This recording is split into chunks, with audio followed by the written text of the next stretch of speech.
कि वो सिर्फ और सिर्फ अमित शाह जी के इशारे पर वो लूटमार करने, हमें डराने या हमें मार देने के लिए आए थे। कि कानून की मदद से हम ये सारे पुलिस ऑफिसर्स जेल जाएंगे और इनके पीछे जो इनके तार हिला रहे हैं या तार चला रहे हैं वो होम मिनिस्टर साहब भी जेल जाएंगे। ये भारत के संविधान में ताकत है। आरएसएस के 2 दर्जन से ज़्यादा लोग अरेस्ट हो चुके हैं और अभी सैकड़ों लोग अरेस्ट होंगे। बड़े बड़े जो ऑफिस बेयरर्स हैं आरएसएस के और भारतीय जनता पार्टी के, उनके सबके सबूत हमारे पास हैं, वो सब बंद होंगे। इसीलिए तो हम पे हमला हुआ था। उन्होंने खुद लिख के भी दिया है कि हाँ हम जो लेने आए थे वो ले लिया। ये लिखित में भी दिया है, कोर्ट में भी दिया है।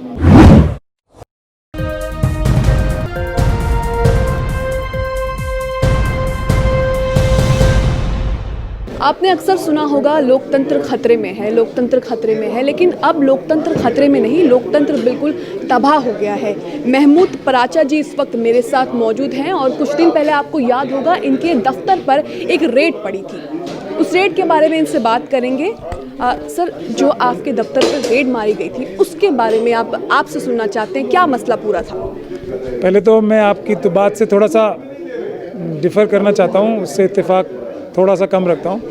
लोकतंत्र ख़त्म करने की कोशिश हो रही है और वो मनुवादी कर रहे हैं, मगर हम ऐसा नहीं होने देंगे। हम अम्बेडकरवादी हैं। जो मेरे दफ्तर पे भी हमला हुआ वो जस्टिस, न्याय के ऊपर हमला है, क्योंकि वकील जो होते हैं वो आम आदमी की आवाज़ होते हैं। जो न्याय उन्हें सिस्टम से नहीं मिलता, जो पुलिस ज़्यादती करती है या सरकारी तंत्र ज़्यादती करता है या कोई गुंडा मवाली उनके साथ ज़्यादती करता है, तो उसके लिए न्याय मांगने वो अदालतों में जाते हैं और अदालतों में जो उनका ज़बान होती है वो वकील होती है। तो अगर वकीलों के ऊपर हमला है तो ये न्याय के ऊपर और न्याय प्रणाली के ऊपर हमला है। तो मेरे ऊपर जो रेड हुई उसका मकसद सिर्फ यही था कि जो सबूत कमज़ोर लोगों के, गरीब लोगों के और जो बहुत सारे सीनियर आईएएस ऑफिसर्स थे, जैसे उसमें संजीव चतुर्वेदी, जिन्होंने सरकार के खिलाफ उनके भ्रष्टाचार को उजागर करने के लिए बहुत सारे सबूत जुटा रखे हैं और उसके सबूत सारे हमारे पास रखे हुए थे, वो छीनने आए थे वो। और दूसरी चीज़, हमें धमकाने आए थे या हमें मारने आए थे, और कोई मकसद नहीं था। लेकिन हम अम्बेडकरवादी हैं, ना हम डरेंगे,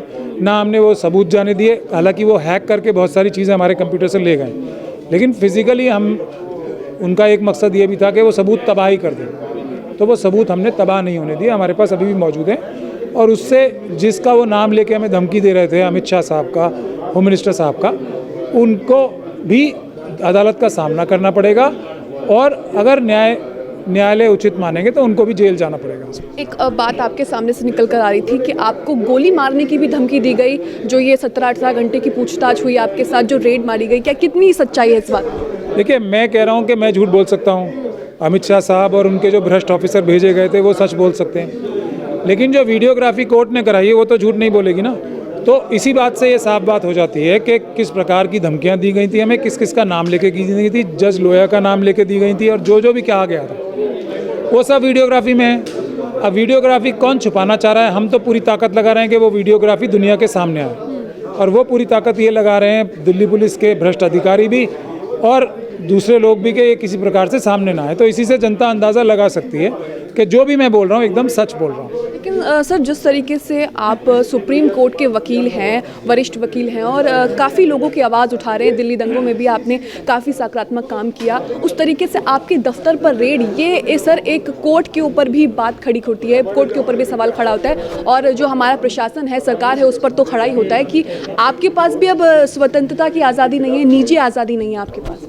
यही तो वो मैसेज देना चाहते हैं कि हम संविधान की धज्जियां उड़ा सकते हैं, यही मैसेज ये मनुवादी देना चाहते हैं। लेकिन हमने वो पूरी दुनिया को दिखा दिया कि अम्बेडकरवाद 200 बंदूकों के साए में भी जीता, और हमने न्याय के और संविधान के माध्यम से उन्हें रोका और बल्कि उनको वापस जाना पड़ा और वो हमारा कंप्यूटर छीन के नहीं ले जा पाए, यानी कि लूट के नहीं ले जा पाए। तो ये अम्बेडकरवाद की विजय की एक और एग्जाम्पल है। लोगों को संविधान के ऊपर से विश्वास अपना कम नहीं करना चाहिए। संविधान, ये सारी इंस्टीट्यूशंस जो मनुवादियों ने कमज़ोर कर दिए हैं वो कमज़ोर तो हो गई, मगर संविधान में बाबा साहब के अब भी इतनी ताकत है कि सबको न्याय आज भी दिला सकता है, लेकिन उसके लिए हमें थोड़ी संघर्ष ज़्यादा करना पड़ता है। लेकिन एक ईमेल का जो पार्ट है इसमें वो सामने आ रहा है कि ईमेल चेक करने के लिए आए थे, लेकिन अगर सिर्फ यही चेक करना था तो आपसे डायरेक्ट बात की जा सकती थी, कोर्ट आपको आदेश दे सकता था, नोटिस दे सकता था। दफ्तर पर रेड मारने की क्या ज़रूरत थी? देखिए, वो ईमेल तो पहले जब हुई तो 10 से 15 मिनट में, क्योंकि हम मान गए थे, क्योंकि कोर्ट का ऑर्डर था, वो तो 10 से 15 मिनट में ले ही ली थी उन्होंने। उसके बाद क्या कर रहे थे, ये महत्वपूर्ण विषय है। उसके बाद तो वो लूट ही रहे थे ना माल, जो सामान लूटना चाहते थे, जो हमने लूटने नहीं दिया। तो उसका तो कोई, इसलिए मैं ज़्यादा लंबी बहस में इसमें जाना ही नहीं चाहता। उन्होंने खुद लिख के भी दिया है कि हाँ हम जो लेने आए थे वो ले लिया, ये लिखित में भी दिया है, कोर्ट में भी दिया है। तो फिर वो बाकी जो 15 घंटे उन्होंने काम किया, वो क्या किया, वो आप जनता और दुनिया समझ सकती है कि वो सिर्फ और सिर्फ अमित शाह जी के इशारे पर वो लूटमार करने, हमें डराने या हमें मार देने के लिए आए थे। सर, डराने का जो माहौल है वो तो तैयारी किया जा रहा है, क्योंकि लगातार हम देख रहे हैं दिल्ली दंगों में मुसलमान ही सबसे ज़्यादा जो है आहत हुआ और उन्हीं की गिरफ्तारी हो रही है झूठे मामलों को लेकर। और आप जैसे वकील जो सामने आ रहे हैं उनकी मदद करने के लिए अब सरकार उनको निशाना साध रही है, भले ही उनको छोड़कर। देखिए, 2 दर्जन से ज़्यादा आरएसएस के लोगों को हम अरेस्ट करा चुके हैं, हमारी ही क्लाइंट्स ने और हम ही ने वकालत करके, और अभी सैकड़ों बंद होने हैं। ये है भारत के संविधान की ताकत कि जब पुलिस भी बेईमानी कर रही है, न्यायालयों पे भी दबाव है, उसके बावजूद भी आरएसएस के 2 दर्जन से ज़्यादा लोग अरेस्ट हो चुके हैं और अभी सैकड़ों लोग अरेस्ट होंगे। बड़े बड़े जो ऑफिस बेयरर्स हैं आरएसएस के और भारतीय जनता पार्टी के, उनके सबके सबूत हमारे पास हैं, वो सब बंद होंगे। इसीलिए तो हम पे हमला हुआ था और इसी के लिए हम ये कहते हैं कि भारत के संविधान पे आपको विश्वास रखना चाहिए। देश की जनता को थोड़ी मेहनत लगती है और हमने ये साबित भी कर दिया कि ये संविधान को ख़त्म नहीं कर पाएंगे मनुवादी, किसी हालत में हम लोग नहीं होने देंगे।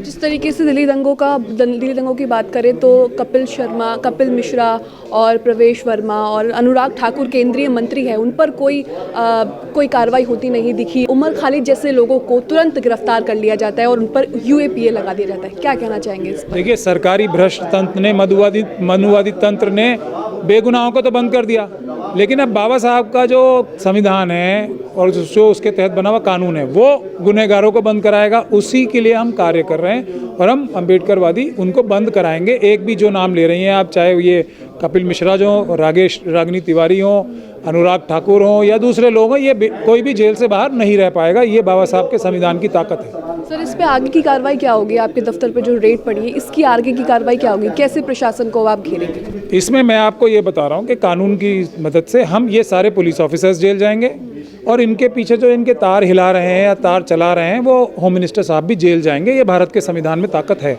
इसका आप लोग विश्वास रखें। बहुत बहुत शुक्रिया। ये महमूद पराचा जी इस वक्त मेरे साथ जुड़े हुए थे।